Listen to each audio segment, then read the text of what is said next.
Nowadays, I get to travel around the world and talk about the 10 years I've spent wired up to everything. So today I'd like to talk to you a little bit about how I view life now that privacy is a thing of the past. One of the things I'm ashamed of and I think I find it interesting is if you Google most connected, I come right up, like, most connected man. Now, interestingly enough, you used to have to Google the most connected man in the world in 2014. And then in 2015, you'd Google most connected man, and then last year you just Google most connected. So I'm aiming next year just to be most, because I think that is the best Google ever. But how that worked was I did an interview with somebody in 2013, and they called me the world's most surveilled person. And then I did something with the BBC later that year, and they changed surveilled to connected, and the rest is kind of algorithmic history. It's out of my hands. So every now and then I try to change it for Mindful Cyborg. What all that means was in 2008, I was super unhealthy. I spent a lot of time in front of computers doing SQL DBA work. If you guys know select statements and kind of pulling data from everywhere, that creepy guy you'd have to ask to create forms for. And I thought my entire life is a SQL database. And I need to create a view, that's what they're called in SQL, of my life. I need to pull the environment, I need to pull my social life, I need to pull my nutrition, and I need to select from these systems and pull them into my life. So I had to create this gigantic, robust system between 2008 and 2010 to drop my life into Google Calendar. And what all that meant was every time I did something from jump to raise my voice, an entry went into Google Calendar. If I spent money, an entry went into Google Calendar. So instead of having a day full of appointments, I had this massive life diary in real time. By 2011, I color-coded it, and by 2012, I'd created feedback loops. So if I became agitated or wasn't living a certain way, my lights would dim, or friends would call me and say, hey, we got an alert, are you okay? So instead of help me, I've fallen and I can't get up, it's help me, I'm drunk again. But the whole idea was at 320 pounds, 2 packs of cigarettes a day, on 4 different medications, my life was a mess at 40. And if I was going to spend all this time on technology, I wanted to extract that information. By 2014, it was an outrageous mess. I mean, I was slathered in sensors. They were all over my body, all over my house. I fracked my phone.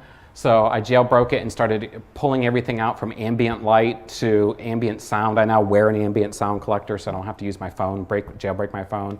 I went through my house, and any system that I could break into, I break into and steal the data from it, and rerouted all the data simultaneously into Google Calendar in real time. So there was almost like a drain catch for my life. Nowadays, the data is really simple. You can go to data.chrisdancy.com. You can see my life in real time. You can see what I'm doing. I'm like the data version of the Truman Show. And it doesn't really help me much anymore because, to be honest with you, I learned how to treat myself. And I learned I wasn't such a monster. You don't get better by counting steps, you get better by taking them. And I had to count a lot of steps to become okay with just sitting down every now and then. So today I'd like to talk to you a little bit about kind of the quantified worker and life after work, because it's something that deeply disturbs me with how normalized we've made how we surveil each other. As Phoebe so eloquently did when talking through her performance, and I had no idea this was like an art thing. I know it's at a gallery, don't be mad at me. But like, I feel like I should have wore outfits and costumes, but I just, I have like $1,000 worth of gadgets on my arm, does that count? So this is not really about the quantified worker, because everyone knows this guy gets tracked, and everybody knows that for him, I'm still gonna turn around and look, he is running around there. This is somebody who I was following for a long time. He posted his screenshots of his health care to Reddit. So he worked at Amazon, and he would post how much Amazon was overworking him. So he was using his data to actually justify that he was being abused, which I thought was genius. A year later, he posted on Reddit he wasn't working there anymore. He'd been laid off because these things were running around grabbing his same orders, and they don't post their data onto Reddit and complain. And then my talk's also not about this lady who's a bank teller who complained.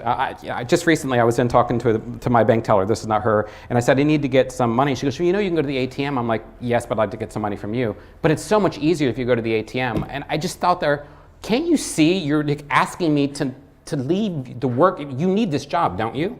I mean, it was just mind-blowing. It's like the first time in 2006 I saw a taxi driver using a GPS. It's your only job. Your only job, right? It's like parents who use surveillance camera. You're a mother. You are supposed to surveil. right? But I understand life is busy and we don't need that. But she had her job outsourced to the ATMs, and ATMs, of course, outsourced their jobs to contactless payments. And as we know from a month ago, now pizzas will be delivered to you in autonomous cars. Now, my talk's about these people. My talk's about the white-collar workforce that's being displaced that got Donald Trump elected. Because it's through surveillance and it's through workplace, just, I think, abuse, digital abuse, that this is happening. I'd like to start by talking about this guy. Steve Jobs famously said that people don't know what they want until you show them. So, of course, we have almost a decade of Steve Jobs showing us things he wanted. But as the iPhone moved from a consumer electronic device to like workplace must-have device, we started getting things on them like IT policies that allowed you to monitor the phone. So we issued these things called remote certificates, which allow employers and or institutions to monitor your behavior on your phone, which of course sets up a whole bunch of, I think, precarious spaces where suddenly what you're doing on your phone isn't just tied to that. And as we know, your phone has a lot of data about you. It's got a bunch of behavioral data, the fact it's a front-facing camera or back-facing camera picture.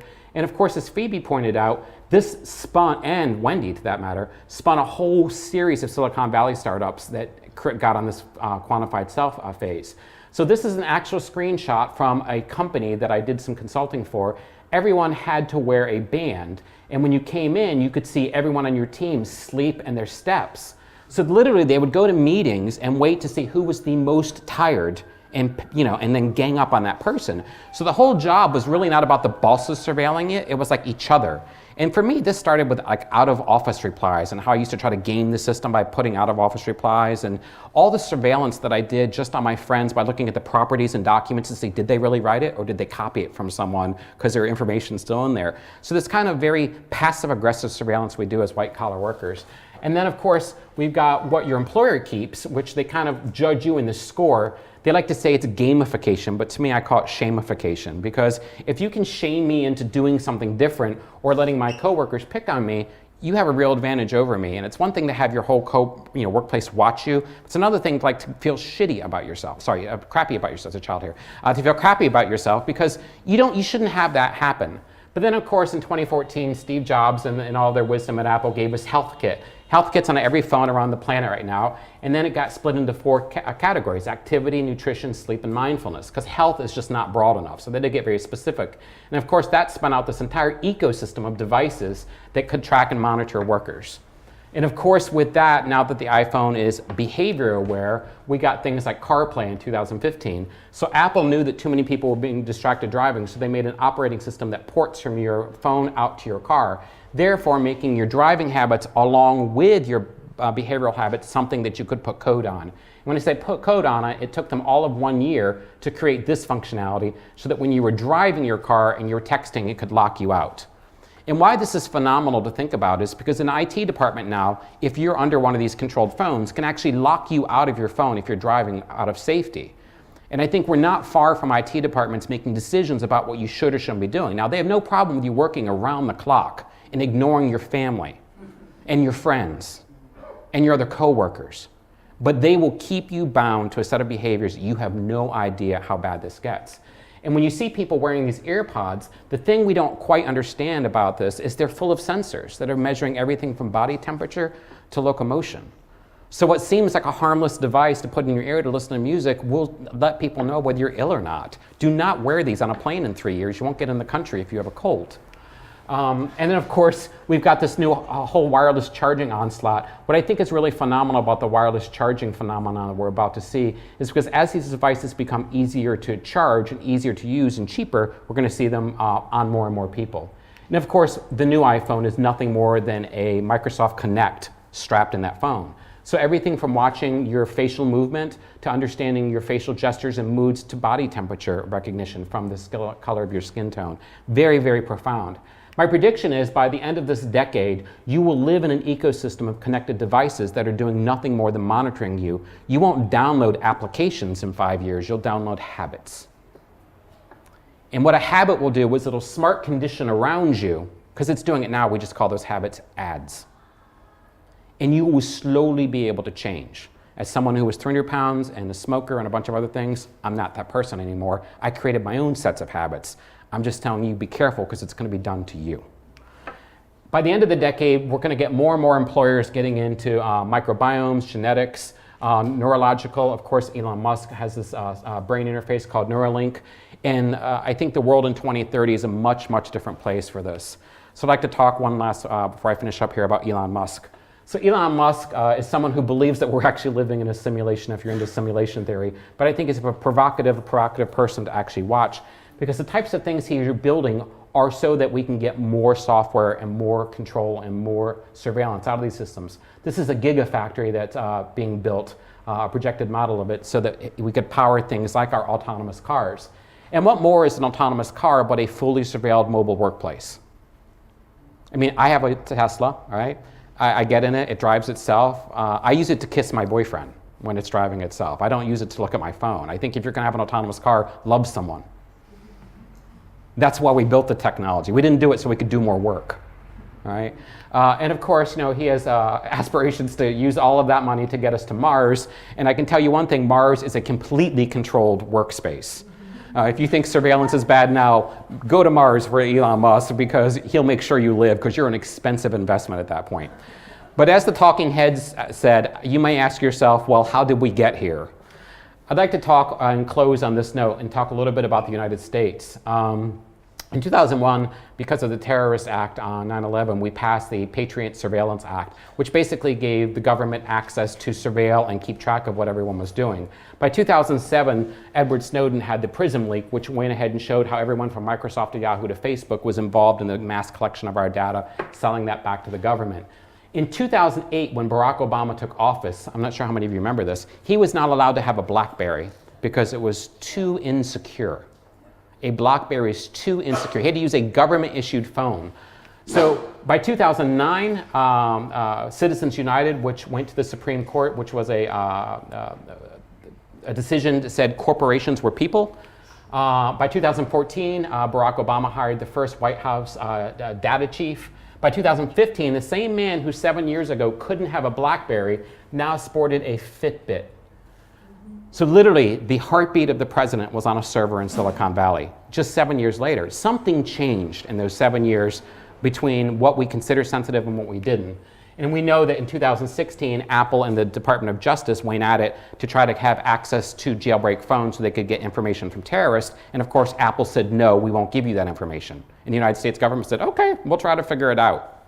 But see, Apple does give away that information. It gives it to developers. See, because Apple will sell you all day long to someone who's coding. The whole startup scene is based on how much can we pimp out you and your family to the rest of the world. Like, they won't give it to the government. And I'm not saying the government should have our data. I'm just saying we need to think carefully about all the people sitting around in coffee shops with access to our lives, and less carefully about the maniacs running our countries. Because when your entire life is a software platform, you're going to run into some real challenges. There's an old saying that if something's free, you're the product. But when everything's free, your life is the platform. And you do not want to be human as a service. I've done it, it sucks. I'd like to close with this. In the United States right now, we have about $48.5 billion in cash. We have about 320 million people. We have embassies in 307 countries. We have a public health record system, a public cash system, and a national broadcast system. Not bad for the most powerful nation in the world. But I want you to think about this. If Apple were a nation, it'd have 5 times the cash. It would have 3 times the people. It would probably fall short in the number of countries it was represented in. But they have an international health record system, an international cash system, an international broadcasting system. If Apple were run by someone in the Middle East, we'd call it a terrorism unit. But because it's run by a homosexual in Silicon Valley, we're okay with it. And I think we need to be really honest about the world we're getting ourselves into, because I think it's more ugly than we realize. Because what happens when technology platforms become more powerful than the institutions that we all live in? We get this. He's a living hashtag. Changes from day to day, got elected because of power. 140 characters at a time. Amazon's about to launch a bunch of stores in the United States so you can walk in, you don't have to pay, you don't have to talk to anyone. You never see people talking to each other. We can get your food and walk out. Very convenient. Super lonely though. See, I think we need to stop solving these trivial problems for just a few of us here in the population and start solving the big problems for all of us. I really appreciate you guys letting me talk and rant. Be good to each other.